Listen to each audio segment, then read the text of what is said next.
Bueno, ustedes lo saben, se confirmó en nuestro país la llegada, la introducción de nuevas variantes de preocupación del COVID-19, entre ellas la Delta. ¿Cuáles son sus características? ¿Cómo podría cambiar la situación sanitaria que viene alcanzando el país? De todo esto vamos a hablar con Pilar Moreno, doctora en Ciencias Biológicas e investigadora de la Universidad de la República y del Instituto Pasteur de Montevideo. Bienvenida, Pilar.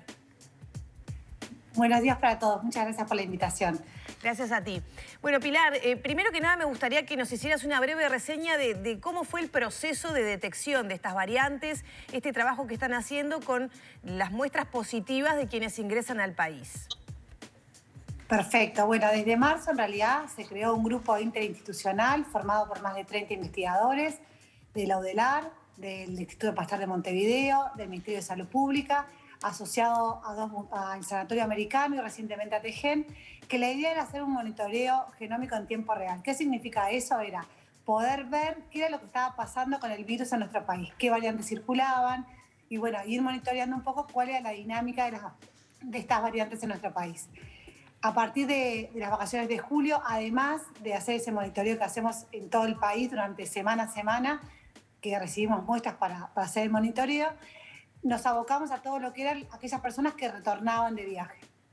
Y bueno, entonces aquellas personas que retornaban de viaje y que su PCR daba positivo a los 7 días, el Ministerio de Salud Pública pedía a los prestadores de salud que nos remitieran las muestras. Y bueno, y en ese proceso recibimos más de 87 muestras que hemos ido procesando a lo largo de estas semanas y de 65 de ellas tuvimos resultados, que son los resultados que presentó el ministro en la conferencia de sábado. Esos resultados nos mostraban que de esas 65 muestras que tenemos resueltas, ya con el genoma completo, 26 confirmaron la presencia de la variante Delta, 14 presentaron la variante Beta, 2 la variante Alfa, que era la variante británica, y una de esas muestras tenía la variante andina. Las 22 restantes fueron la P1, que ya sabíamos que estaba circulando, como que no es ninguna novedad. Y además hay 22 que todavía estamos en proceso de análisis. Pilar, ¿sorprendió ese porcentaje con la variante Delta? Se ha dicho que para que una variante sea predominante tiene que haber introducción simultánea y numerosa, ¿no? Que eso, digamos, enmarca un peligro. ¿Estamos ante un escenario de esas características?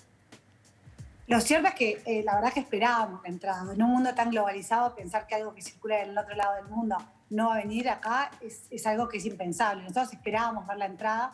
Quizás lo que nos sorprendió fue la entrada de estas varias variantes a la vez, con un bastante número de casos. Pero bueno, es parte de la realidad que estamos viviendo y no es algo que en realidad nos sorprendan demasiado. Era algo que esperábamos ver.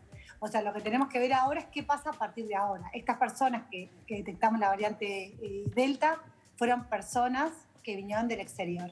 Ahora tenemos que ver si esas personas eventualmente pudieron contagiar y bueno, que esta variante se transforme en una variante de circulación comunitaria. Eso aún no lo sabemos.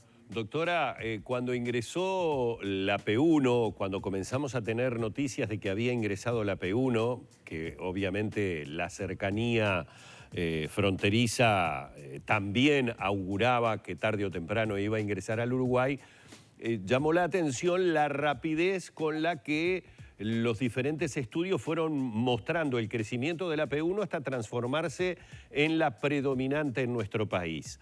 ¿Tenemos en este momento información sobre lo que ha pasado con la Delta en países que tuvieran como predominante la P1? Es decir, ¿sabemos si la Delta puede sobre la P1 o le es más dificultoso en la medida que ingresa a un país con la variante P1 como la de predominancia?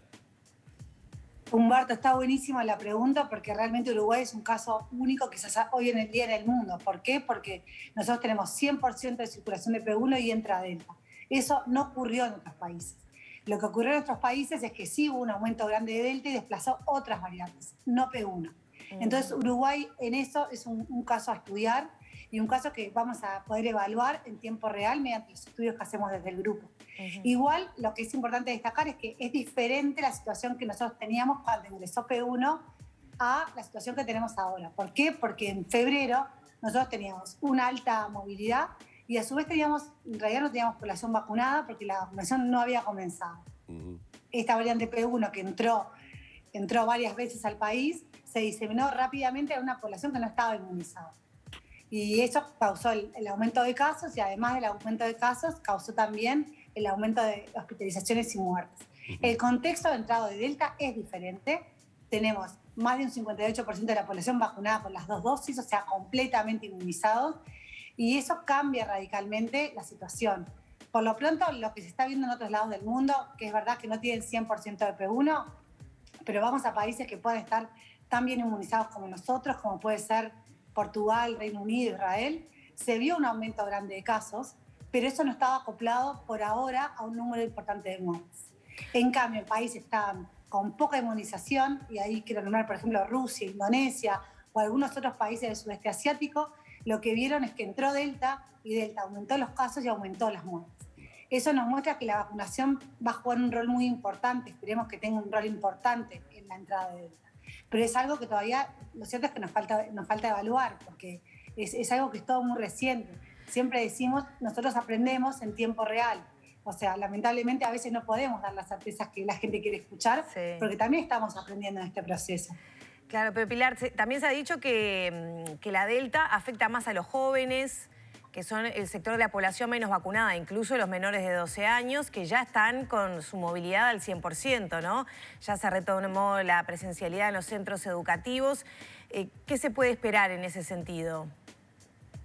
Yo ahí quiero distinguir entre dos cosas. Una cosa es que el virus afecte más a gente joven y otra cosa es que la gente joven se infecte más porque está menos inmunizada. Y creo que esa es la situación que tenemos. Probablemente esto en muchos países se vio que se movía hacia gente joven porque la franja de gente mayor estaba completamente inmunizada. Entonces ahí vemos una diferencia. Uruguay tiene la suerte que abrió la vacunación al rango de 12 a 18 años. Eso creo que es una ventaja y no muchos países del mundo lo han implementado tan rápido. Entonces, la población de 12 a 18 la tenemos, también está, o sea, la posibilidad de inmunizarse. Y también hay que pensar, si cuanto más personas estén inmunizadas, más vamos a proteger a aquellos que aún no se pueden inmunizar, por ejemplo, los niños. Entonces, me parece que en ese proceso hay que pensar que la vacunación no como un acto individual, sino como un acto colectivo. O sea, vacunarme yo no solo me va a proteger a mí, sino probablemente proteja a mis hijos también y al resto de la gente. Entonces, hay que pensarlo de esa manera. Por eso es tan importante pensar que nos tenemos que vacunar. Y no solo vacunarnos, también quiero decir que las medidas no farmacológicas como el uso del tapaboca y todas las otras medidas que ya conocemos también son importantes. Pilar, ustedes ahora están secuenciando los contactos de estos positivos que descubrieron en las últimas semanas. En realidad nosotros estamos analizando aquellas personas que vinieron de viaje y después lo que el Ministerio nos indique o nos derive. Y además nosotros hacemos un muestreo aleatorio de todo el país junto con el Sanatorio Americano y con ATGEN, que nos permite hacer un muestreo en todos los departamentos, y además con el Laboratorio de Diagnóstico del Instituto Pasteur, que tenemos todo el set de muestras de Montevideo. Entonces, de esa forma, además de lo que nos envía el Ministerio, nosotros hacemos un muestreo aleatorio en el país. Claro, porque la pregunta apuntaba a, bueno, ¿qué chances hay de que ya esté circulando en el país la variante Delta o las otras que, bueno, que por las características de quienes la tienen están aislados porque eran personas que venían en una embarcación? Pero bueno, ¿qué chances hay de que ya esté circulando, por ejemplo, la variante Delta en nuestro país? Bueno, en realidad es hacer futurología. O sea, yo la evidencia no la tengo aún. O sea, son datos que vamos a ir teniendo en las próximas semanas. Lo que sí sabemos es que, por ejemplo, la variante alfa, la británica, había entrado a fin del año pasado y fue exitosamente contenida con un buen confinamiento. O sea, y de hecho la variante andina, que es otra de las que detectamos, tampoco se dispersó. En realidad lo que más preocupa es Delta, porque Delta es la variante que al día de hoy es la más transmisible de todas. Entonces, creemos que si alguna variante puede llegar eventualmente a desplazar a P1, es la variante Delta porque es más transmisible. Si eso ya está ocurriendo, lo cierto es que no tengo datos para decirte que sí o para decirte que no, porque no tengo datos. O sea, en estas próximas semanas nosotros vamos a estar evaluando este tema y hay probabilidad de que, bueno, de que Delta se pueda transmitir y tenga transmisión comunitaria. Es una de las posibilidades.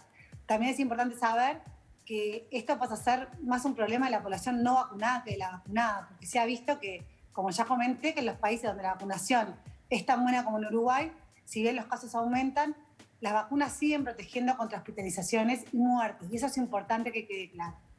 Doctora, otro de los temas que se ha conocido en las últimas horas, yo voy a tratar de cometer la menor cantidad de errores posible porque obviamente la terminología técnica no la tengo, pero usted me va a comprender. Es que probablemente, por lo que se ha conocido, la variante Delta, su mayor carga viral la tiene de diferente manera en cuanto al tiempo, a los días, que otras variantes que hemos conocido, lo que estaría determinando que tal vez ese PCR que se pide 72 horas antes, estoy hablando para las personas que tienen que ingresar al país, no estuviera bien indicado 72 horas antes, sino que hubiera que variar un poco los periodos por en qué momento es que la variante Delta genera esa mayor carga viral y puede ser más peligrosa para el tema de contagios. De hecho, hasta llegué a escuchar que el hecho de hacer el PCR 72 horas antes puede determinar que una persona infectada al momento del vuelo sea justamente potencialmente más peligrosa.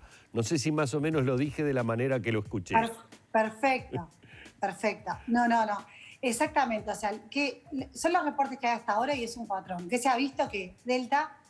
parte de su mayor transmisibilidad, además de ciertos cambios que tienen las proteínas que se unen a la célula, genera mucho más carga viral.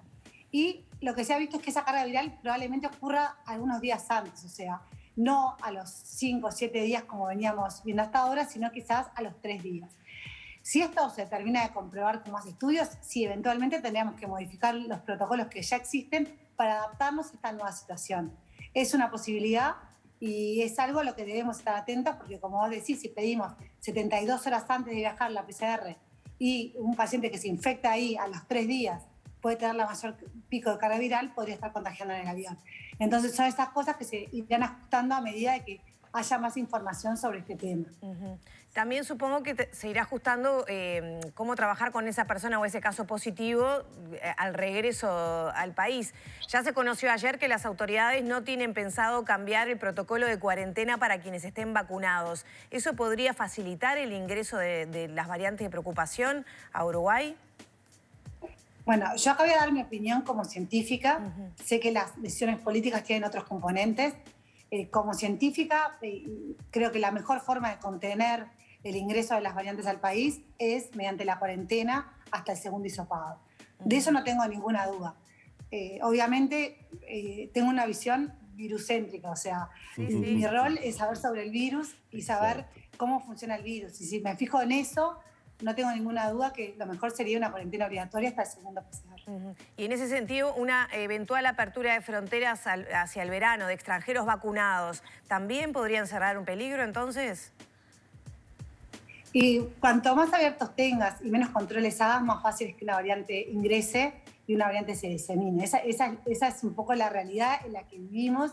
Y esto, digo, al contrario, no es para asustar a la gente, sino para que la gente capaz que pueda darse cuenta de que esto va a ser así porque el virus es así, porque el virus tiene la capacidad de mutar y el virus no muta para hacernos mal, el virus muta y bueno, cuando alguna mutación le da alguna característica que le permite diseminarse más rápido, bueno, esos son los virus que van predominando y ahí surgen estas variantes de preocupación. O sea, esto va a ser parte por lo menos por este tiempo de nuestra vida. Sí. Por ahora las vacunas siguen siendo efectivas y en principio no deberíamos tener que preocuparnos. Esto es aparentemente lo que está pasando en otros países y mismo en Estados Unidos, dentro del mismo Estados Unidos, se divide en dos, entre la población vacunada y la población no vacunada y cómo afecta esta variante Delta a esas poblaciones. Claro. Las internaciones que se han dado y las muertes que se han dado principalmente en población no vacunada. Pero también, como digo, las vacunas, porque seguramente va a haber alguien que dice, pero yo me infecté igual. Y, bueno, las vacunas tampoco son un escudo infalible, que nada es infalible. Lo cierto es que las vacunas te protegen. Debemos seguir usando por ahora todas las demás medidas de protección que ya tenemos y que ya conocemos. Y la tercera dosis, entonces, digamos que es prácticamente un hecho, ¿no? De que el año que viene tengamos que toda la población darnos una tercera dosis. En este contexto que tú mencionabas, ¿no? Que el virus va a permanecer, va a seguir variando. Y no sé, muchos dicen que será como una gripe, que todos los años tendremos que vacunarnos y que va a seguir estando ahí. Mira, con respecto al tema de la tercera dosis, es algo que se está manejando, que lo ha aplicado, algunos países ya lo están aplicando, de hecho Uruguay lo va a aplicar a los inmunodeprimidos, porque se vio que vacunados con Sinovac, muchos de ellos no desarrollaban respuesta por lo pronto de anticuerpos, entonces se les va a empezar a dar una tercera dosis con Pfizer. Obviamente estamos esperando a que haya más evidencia, creo que es una posibilidad que reforzaría la respuesta inmunitaria contra el virus. Y el otro tema es la combinación de plataformas vacunales, que también se ha hecho con AstraZeneca y Pfizer, con muy buenos resultados. Bueno, y es otra de las posibilidades que creo que en los próximos tiempos se van a empezar a explorar más en profundidad y aplicar en algunos países.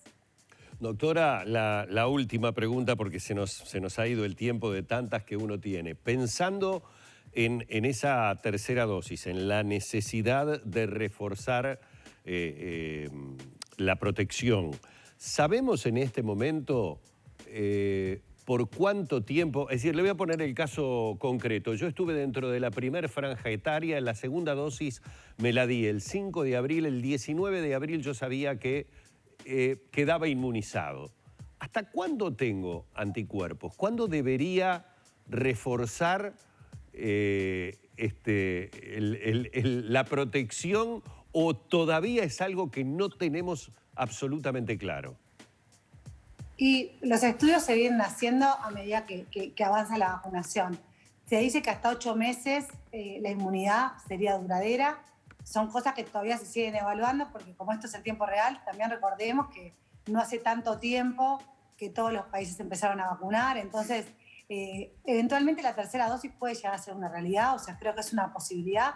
De hecho, la Comisión de Vacunas, que son los expertos en este tema, lo han analizado y de hecho lo han sugerido, por ejemplo, para el tema de la gente que no desarrolla anticuerpos.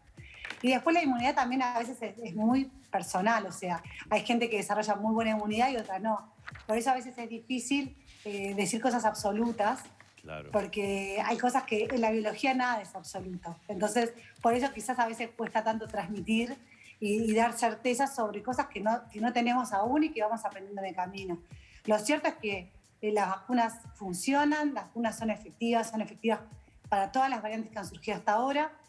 La tercera dosis, sobre todo en aquellos que están vacunados con Sinovac, es una posibilidad que la Comisión de Vacunas ha estado explorando. Y bueno, y veremos qué es lo que va surgiendo en el mundo. Por ejemplo, la FDA rechazó la tercera dosis de Pfizer a personas que ya tenían 2 dosis de Pfizer. No lo aprobó. También hay que tener en cuenta todo el tema, digamos, de intereses que puede haber atrás de esto. O sea, claro, el tema de la tercera dosis, darle 2 de Pfizer más una tercera, no fue aprobada. Pero otra buena noticia es que Pfizer pidió la aprobación para vacunar a niños entre 2 y 12 años. Eso también es algo que probablemente se venga a la brevedad. Bueno, doctora, ha sido más que amable, un placer realmente haberla tenido en la mañana de Arriba Gente. Muchas gracias. Bueno, muchísimas gracias a ustedes por la invitación y a las órdenes. Bueno, Pilar Moreno, doctora en Ciencias Biológicas, investigadora del Instituto Pasteur de Montevideo, contestándonos no solo sobre la variante Delta, sino, bueno, qué podemos esperar un poco a futuro con todo este tema del coronavirus en nuestro país.